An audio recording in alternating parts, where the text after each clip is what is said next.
5 के फंडे के विनिंग सीरीज 14 में मिलते हैं फर्स्ट क्वेश्चन के साथ। First question, monkey pox disease है ना, हमने चिकन पॉक्स सुना था, स्मॉल पॉक्स सुना था, अभी ये मंकी पॉक्स डिसीज क्या है भाई? वायरल जूनोटिक डिसीज है, सेकंड सेल्फ लिमिटिंग डिसीज है, थर्ड कॉन्टेजियस डिसीज है। क्या है भाई? वायरल जूनोटिक है यानी वायरस भी है, वायरल है, और साथ में जूनोटिक यानी एनिमल से ट्रांसमिट होता वाला, वो है क्या भाई? दूसरा सेल्फ लिमिटिंग यानी होता है और खुद ही गायब हो जाता, कोई इलाज की जरूरत नहीं भाई। और तीसरा है कॉन्टेजियस है, क्या यानी छूत वाली बीमारी है क्या, है ना? देख लेते हैं आंसर। क्लिक किया आपने? Yes, okay. Answer is D, all three are correct. It's a viral zoonotic, self limiting disease और कॉन्टेजियस डिसीज है। न्यूज आई है दोस्तों, एक्चुअली देख लेते। Monkey pox caused by the monkey pox virus, a member of orthopox virus genus in the family Poxviridae. ये Poxviridae family का है और जीनस है ऑर्थोपॉक्स वायरस। वायरस जो ट्रांसमिट होता है वो एनिमल से इंसान में आता है। 2 से 4 हफ्ते ये रहता है। फैटेलिटी जो रेशियो है 3 to 6% है, ठीक है। Transmitted from one person to another by the close contact. यदि क्लोज कॉन्टैक्ट में आ गए, respiratory droplets, lesion, food, body fluids यदि हो गए, कंटेमिनेटेड मटेरियल्स यदि यूज कर दिया गया, बेडिंग वगैरह, तो ये हो सकता है। लेकिन स्मॉल पॉक्स से ज्यादा कॉन्टेजियस नहीं है ना, उतना ज्यादा फैलता नहीं है। न्यूज में इसलिए दोस्तों 4 men infected with the monkeypox in London। खास बात है having no travel history, travel history नहीं है उसके बावजूद भी, दैट्स इंपॉर्टेंट, ये इंपॉर्टेंट है। In general it's considered as endemic to African countries, लेकिन भाई अभी लंदन में दिख रहा है तो टेंशन आ गया है। खास बात है लेकिन इसकी ये सिविरिटी ज्यादा है नहीं, है ना, और इसी वजह से इसके कोई ज्यादा टेंशन लेने वाली बात नहीं। फिलहाल में क्लिनिकल जो है सिम्टम्स है, फीवर है, रैश है, सॉलन लिम्फ नोड्स, है ना, रेंज ऑफ मेडिकल अलग अलग कॉम्प्लिकेशंस हो सकते हैं, देख सकते हो आप, है ना। ये आप देखो किस ढंग से मंकी पॉक्स होता है। Second question, When the blood moon seen, blood moon कब दिखता है भाई? हमने ब्लू मून कब दिखता है और न्यू मून कब दिखता है और ये सब देख लिया। ब्लड मून भी दिखता है भाई, तो ये कब दिखता है ना?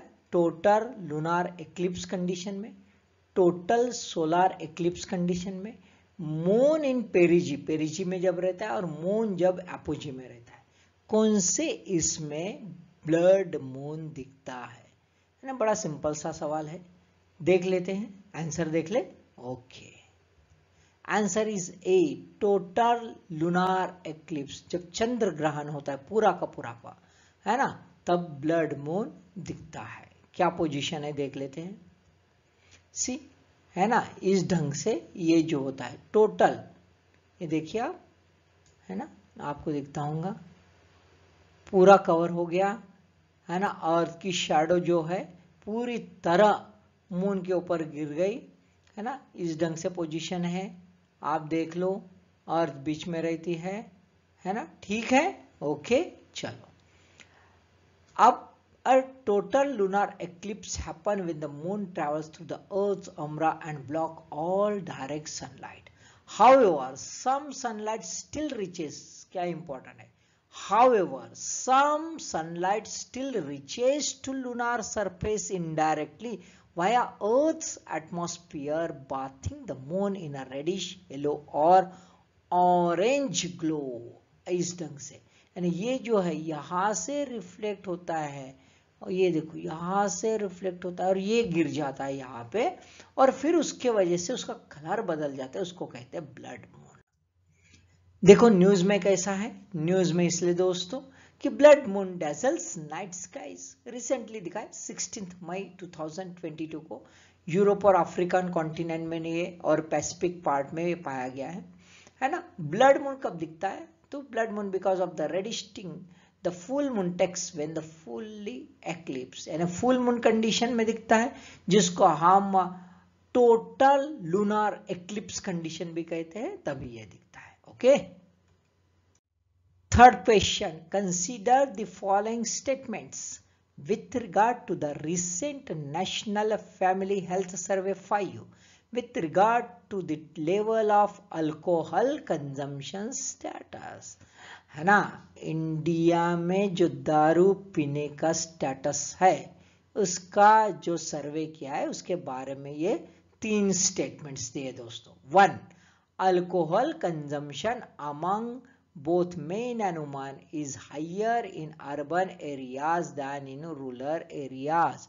दोनों कैटेगरी मेन और वुमन में जो दारू पीने का प्रमाण है वो अर्बन एरियाज में ज्यादा है रूरल एरिया के कंपैरिजन में, पहला स्टेटमेंट। दूसरा, alcohol consumption is more common among those from scheduled tribes than for any other caste or tribes. Scheduled tribe में दारू पीने का प्रमाण जो है वो कॉमन है, मोर कॉमन है देन द अदर कास्ट।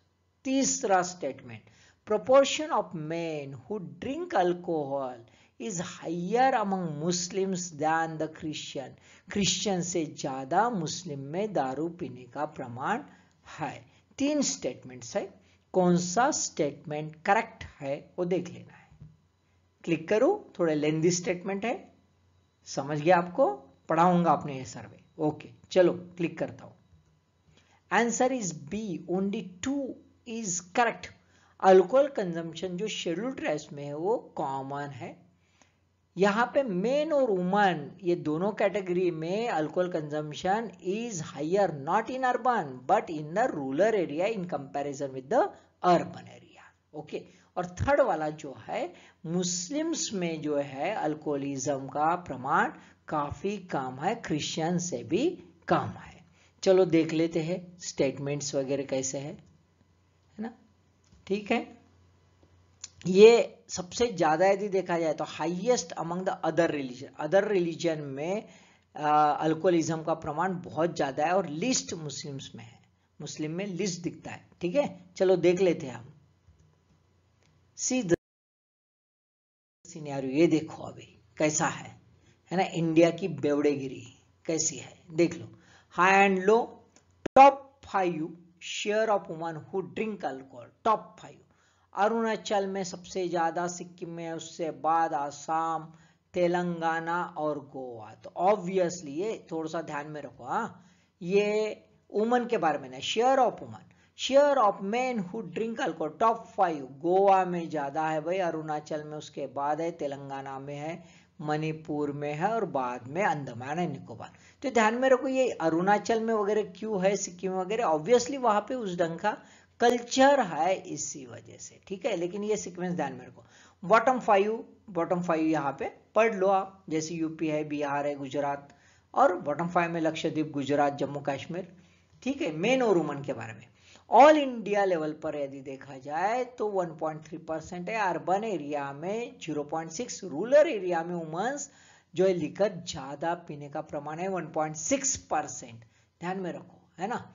अब देखा जाए रिलीजन, ये देखे मेन के बारे में 18.7% है, अर्बन एरिया में 16.5 और रूरल एरिया में ज्यादा प्रमाण है 19.9%।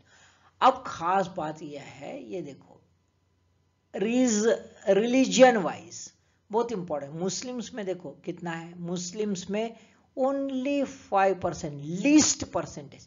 तो ये जो मीथ चल रहा है ना, बिलोंग्स टू सम माइनॉरिटीज, वो भी हमें ध्यान में रखना है कि इंडिया में किस ढंग से पॉलिटिकल गेन के लिए या फिर अपने फायदे के लिए किस ढंग से मिथ बनाया जाता है। तो यहाँ पे आपको दिखते हैं मुस्लिम्स ओनली 5%, नेशनल एवरेज से काफी कुछ कम है, नेशनल एवरेज 23% है, उससे कम वाला सिर्फ जैन जो है 5.9%, उससे भी कम मुस्लिम्स में है।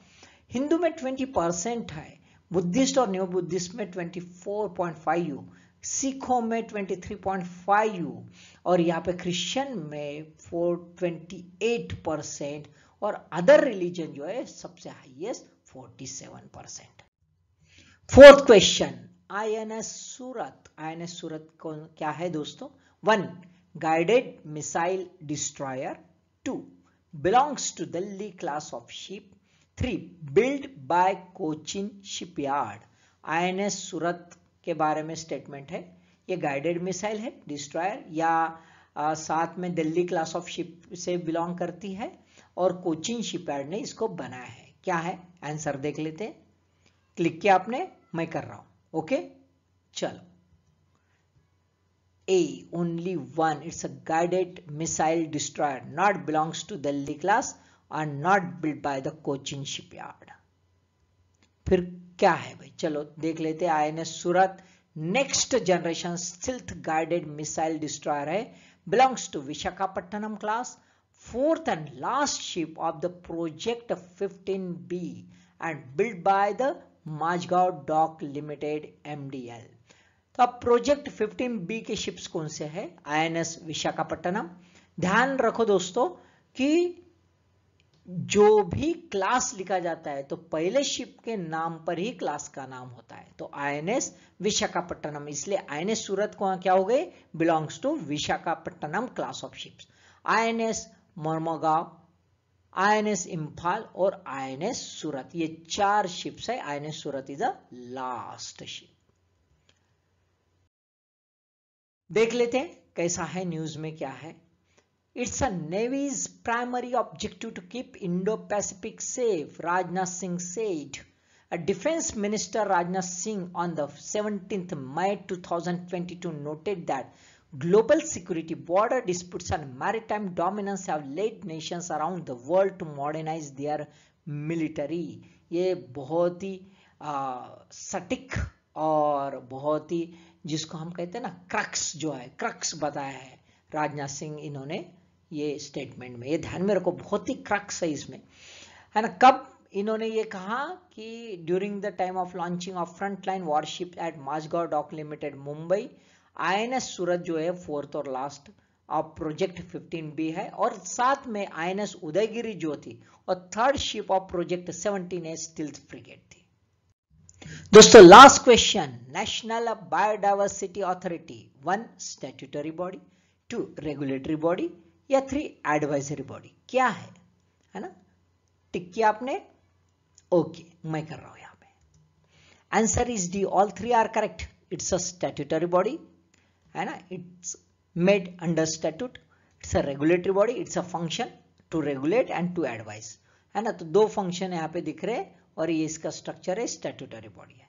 देख लेते नेशनल बायोडाइवर्सिटी अथॉरिटी के बारे में briefly. It's established in 2003, headquartered at Chennai, to implement the Biological Diversity Act 2002. Perform 3 functions है, facilitative, regulatory और advisory functions for the Government of India on the issue of conservation, sustainable use of biological resources and fair and equitable sharing of benefits arising out of use of biological resources। News में इसलिए changes to biodiversity law will weaken it, Jairam Ramesh. Biological diversity amendment bill 2021 final stage पर है दोस्तों, और joint parliamentary committee के consultation में, और इसी वजह से जयराम रमेश जो है इन्होंने क्वेश्चन रेज किया है जो ड्राफ्ट में है कि आयुष जो प्रैक्टिशनर है इनको ये लॉ के तहत कुछ एग्जम्पशंस दिए गए हैं, है ना, यानी उनको NBA का अप्रूवल लेने की जरूरत नहीं जब तक वो कमर्शियलाइजेशन के लेवल पर आते नहीं पेटेंट का, यानी पेटेंट के लिए इनको प्रायर परमिशन लेने की जरूरत नहीं।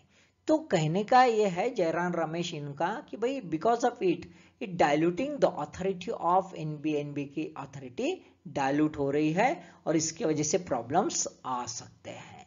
तो दोस्तों 5 क्वेश्चन समझ लो और अपना नॉलेज बढ़ा लो। All the best.